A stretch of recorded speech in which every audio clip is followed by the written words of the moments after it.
Welcome to Apex Magazine. Strange, surreal, shocking, beautiful.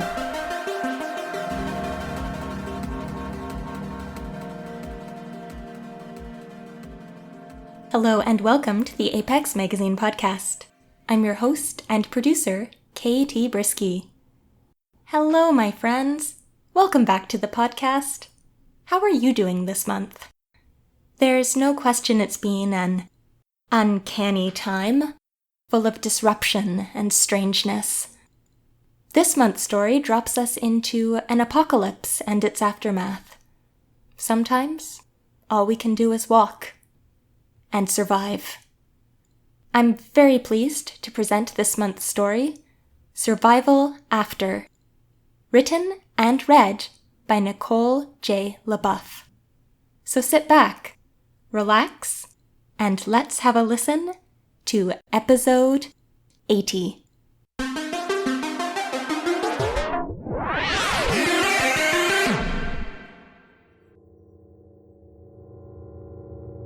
Survival After by Nicole J. LaBeouf.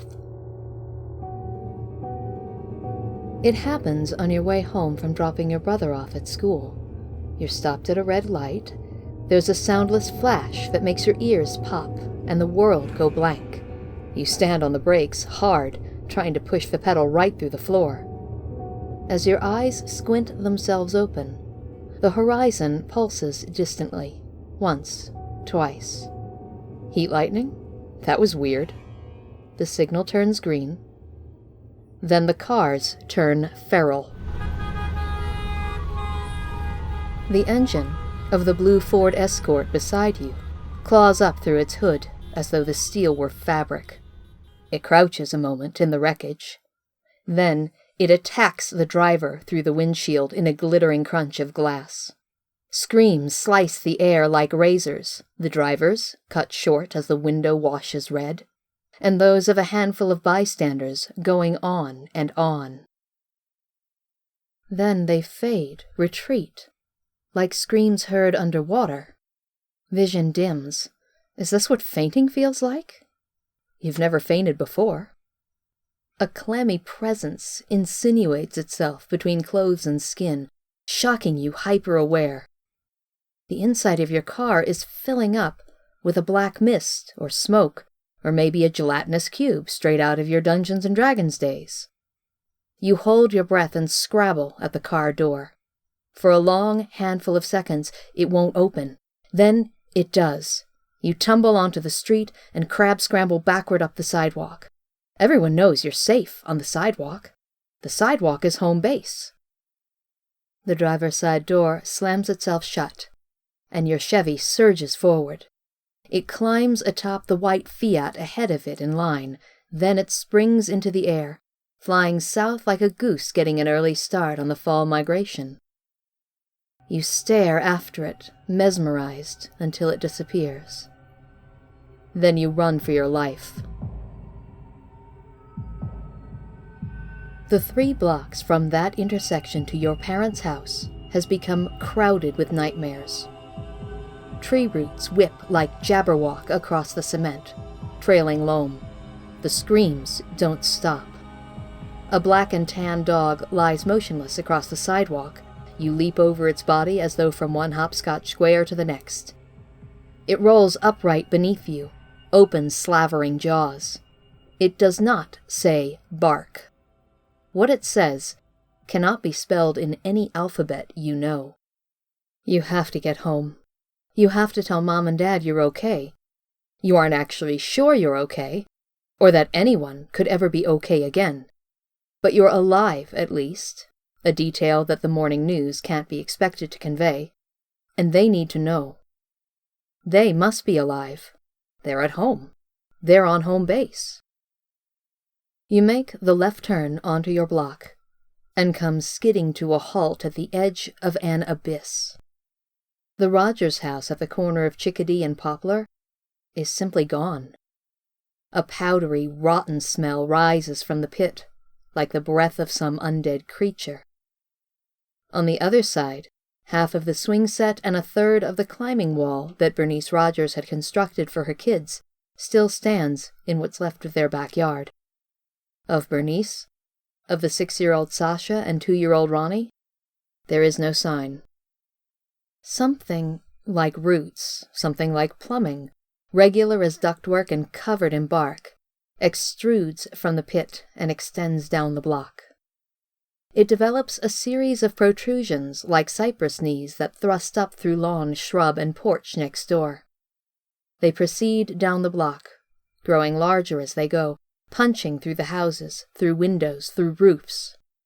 Branches and leaf and flower make regular angled shapes, like scaffolding. All of it is finally dwarfed by what crouches on top of or sprouts from what's left of your parents' house.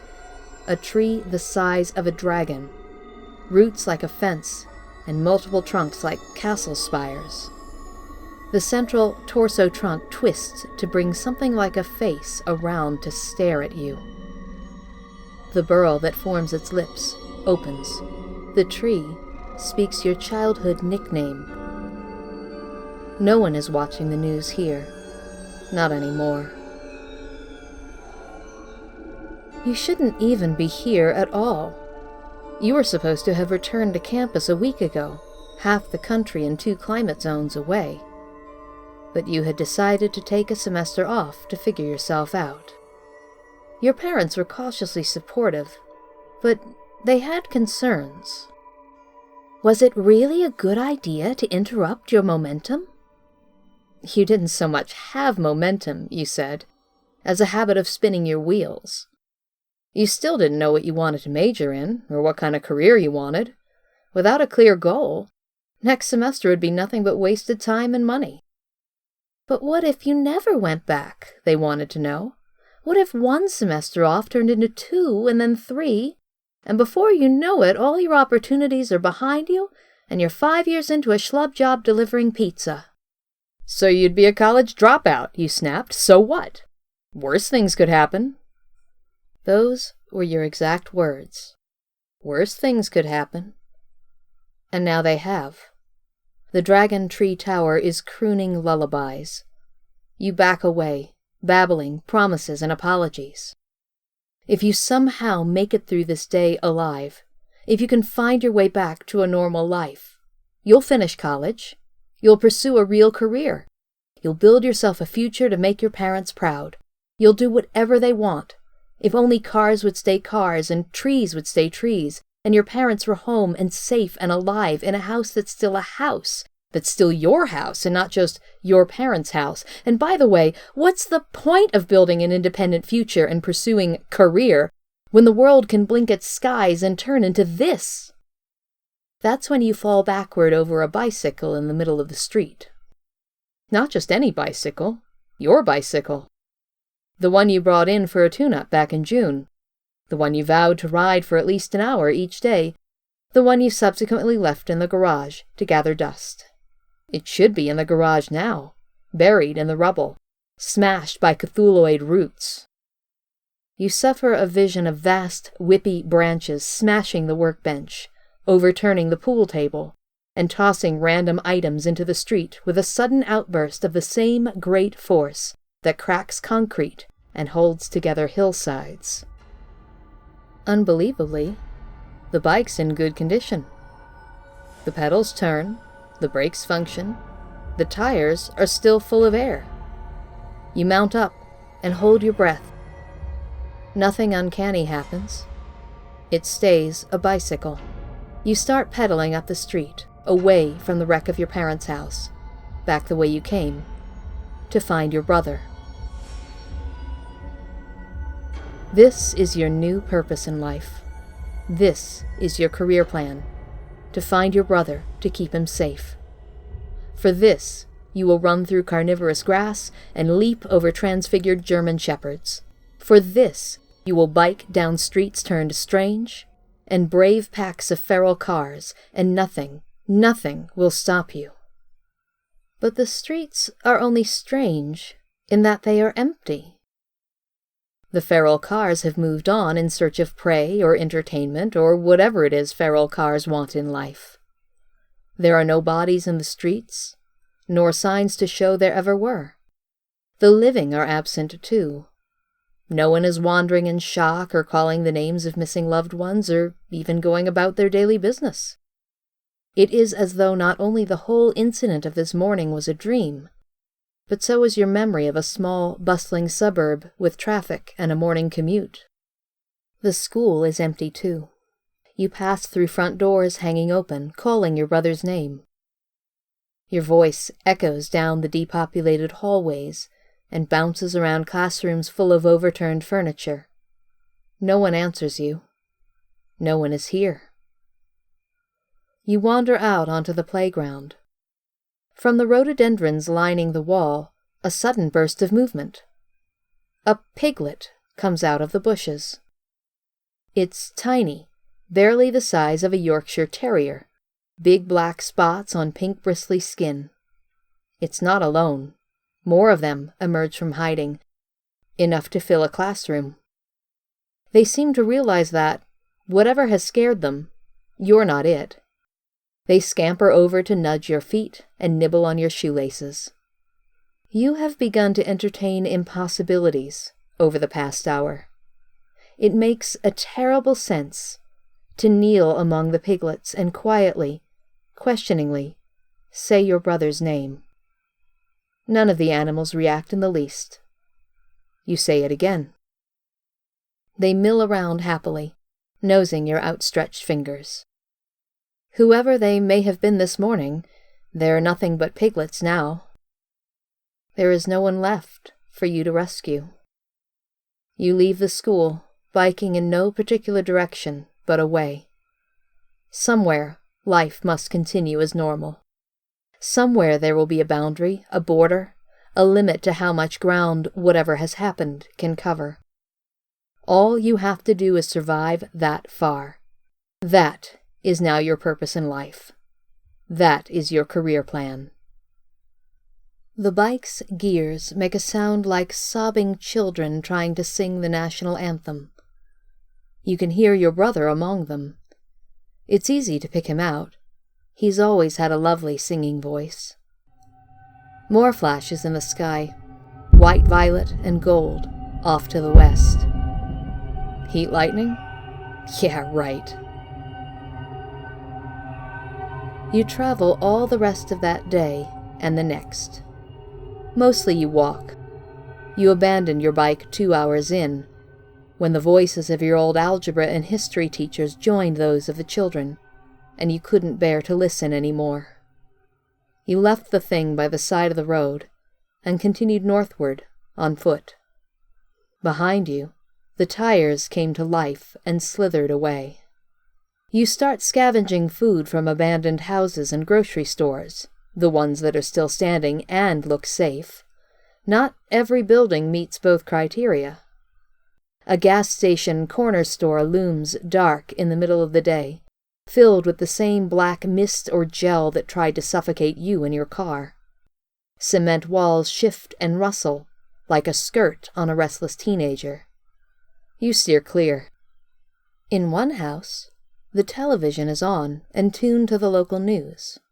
That gives you hope. The station it's filmed at is only 3 miles away. The anchors are talking about what happened yesterday morning. It's hard for you to watch. It's not the subject matter or the aerial footage that distresses you, so much as that the news anchors' faces keep changing. Their noses slide down their cheeks. Their eyes migrate up their foreheads for a better view. New mouths open in unexpected places, and the teeth in those mouths are all wrong. Periodic static obliterates the picture for a second or two at a time, and when it clears, the news anchors' faces are back to normal. But in half a minute or so, it'll start again. Put up with it, you tell yourself. Keep watching. Close your eyes if you have to. You need all the information you can get. But you can hear the changes too. A glorping sound, quiet as a whisper and faithful as an echo. It makes you sick to your stomach. You have to change the channel. 3 clicks away, a familiar movie is playing. You watch it for 5 minutes. There's nothing wrong with the signal on this station. At dusk of the third day, you notice that your skin has begun to glow, a pale blue-white radiance that reminds you of the flashes in the sky. It's almost too faint to see by twilight. It'll be much more noticeable come full dark. The light pulses gently in time with your heartbeat. It stutters when you hold your breath. You don't know why it's happening, or what it portends for your future. You don't much care. Your immediate lookout is to survive the night, a task that can only be made more difficult with your skin lighting up the depopulated suburbs like a beacon. You're afraid of what might find you in the dark. It's only half an hour back to the house you scavenged for supplies this afternoon. You return to scavenge it again, this time for long winter clothes to cover up your traitor skin. While you're in there pawing through the closet, in a house you'd supposed empty of living things, you hear a noise. It's a slimy, scrabbling sort of noise, and it seems to come from everywhere. The corners, the cupboards, the stairs down the hall, far too close, yet just beyond your skin's ability to illuminate. A chill starts in your stomach and spreads along your spine. You grab what you need. You get the hell out. No more sleeping in abandoned houses for you. You wish you never had to sleep again. You walk on through the night, sweltering under your wraps in the late August heat, moths battering themselves against the lantern of your face.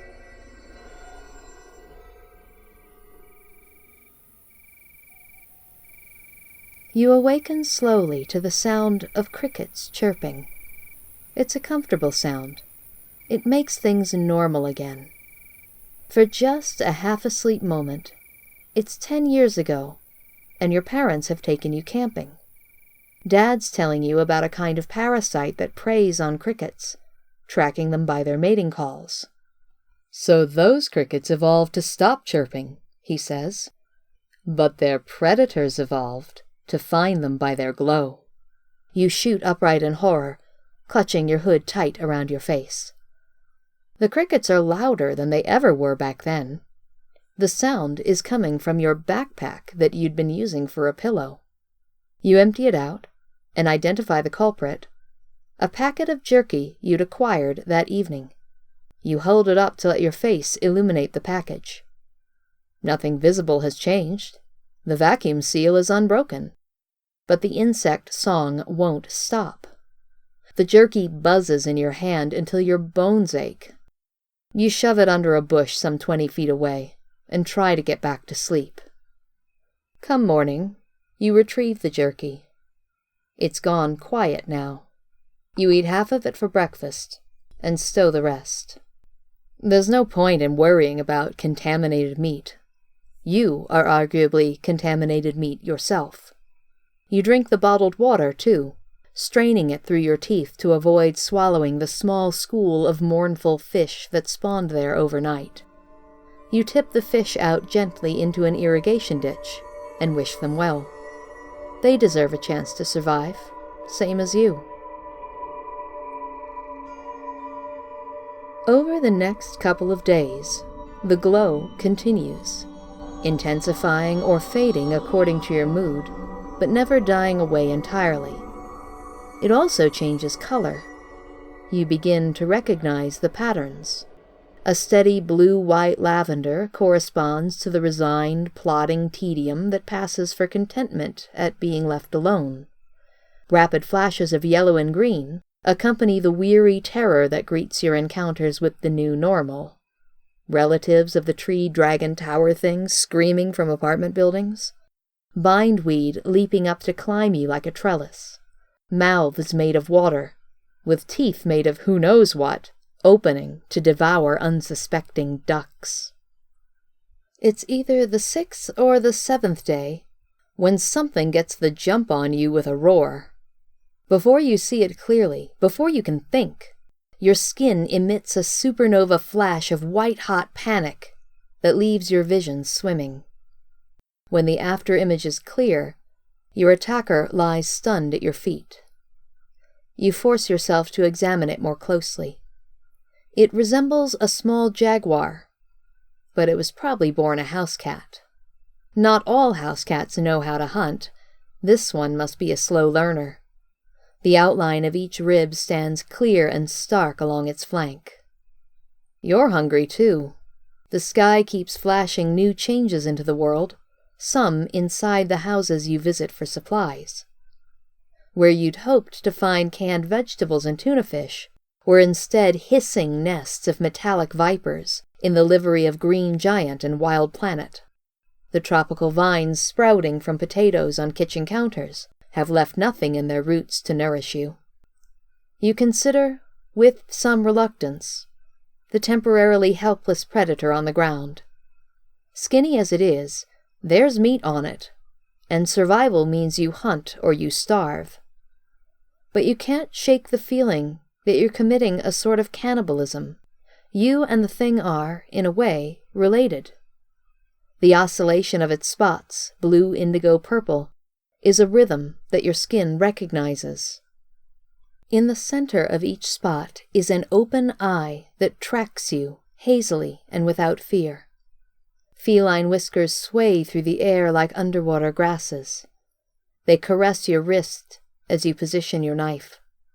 At your first inexpert cut, they stiffen into needles, wicked sharp, and the air all around you goes yellow, yellow, yellow.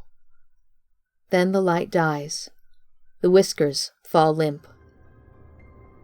The blood from the creature's throat is only blood. So is the liquid that oozes from the pinprick wounds in your knife hand. That is something else you have in common. On the 9th day, you find the boundary you've been seeking. It is made of razor wire, sandbags, and soldiers standing quietly at the ready. Beyond that border, normal humans are presumably going about their normal lives, while here, contaminated meat is left to rot. Your world is under quarantine. It comes as a shock. Despite the changes you have journeyed through, you've never stopped imagining that you could go back to the way things were as long as you kept moving and stayed alive. They haven't seen you yet. You crouch low behind a screen of palmettos. Hours pass. Then someone appears in the clearing. Someone swathed as you are swathed in out-of-season winter clothes. Someone who walks as you have walked, with the steady, ground-eating roll of joints that are no longer standard issue. Between the soldiers and the traveler, this is the closest you have seen another person since the morning of the feral cars. One soldier barks an order. The traveler stops mid-stride. You stare in astonishment. The order makes no sense. It is in no language you know. You're not sure it's a language at all. It's so flat. The syllables are meaningless and undifferentiated. No light of any color to hear them by. The other traveler spreads their arms, "I come in peace," and takes a single step toward the fence. The soldiers raise and level their rifles. The traveler backs up a step, and another, and another. They continue to hold their hands out, open, away from their body. Each step is a prayer, a statement of trust, a gift. Step. Still alive. Step. Your journey has made you sensitive to unexpected motion, however slight. You notice when a soldier farther down the fence tenses up around his rifle, raises the weapon just a fraction higher, peers more closely down its barrel. His finger tightens on the trigger. Instantly and without thought, you stand and throw back your hood. Your skin shouts magnesium white, loud enough to fill the sky and change the world. The traveler drops, spins, sprints out of a runner's start for the cover of the trees. Gunfire stutters behind them, but you think they got away. Your face glows pink and gold with relief, then strobes to panic when you realize you're a perfect target. You let yourself fall backward into the mulch. Then you crab-scramble through the palmettos as fast and as far as you can. You stop when you sense that you've reached home base, or at least have escaped enemy territory. The silence is astounding. Even the small mutant things that go bzzzt have caught their breath in their teeth. Somewhere nearby is the other traveler, frozen and wary, same as you. Trust is dangerous. Hope can be deadly. But there is only so far you'll be able to get on your own. Come out wherever you are. Slowly, you rise to your feet. You let your heavy coat fall to the forest floor. You call out a query, just once, a high whine buzzing at the back of your throat, a pulse of emerald green like a crown. The silence after you fall still could turn any color at all. Then, it breaks up ahead on a note of the purest cerulean blue.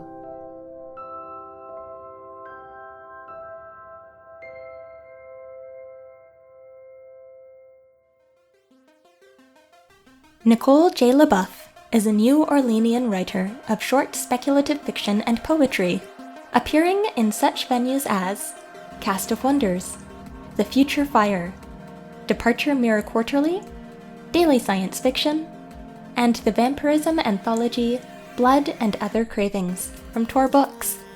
She also posts weird, flash-sized, story-like objects to Patreon 4 times monthly. She currently lives in Boulder, Colorado, with her indie RPG writing husband and their adorably criminal rabbit. Her not-so-secret superhero identity is that of roller derby skater Fleur de Beast of the Boulder County Bombers. She blogs at www.nicolejlebuff.com and tweets at @NicoleJLaBeouf.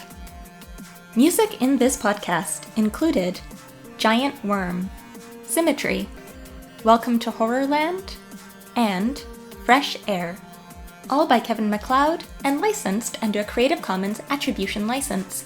Find out more at www.incompetech.com. Theme music by Alex White.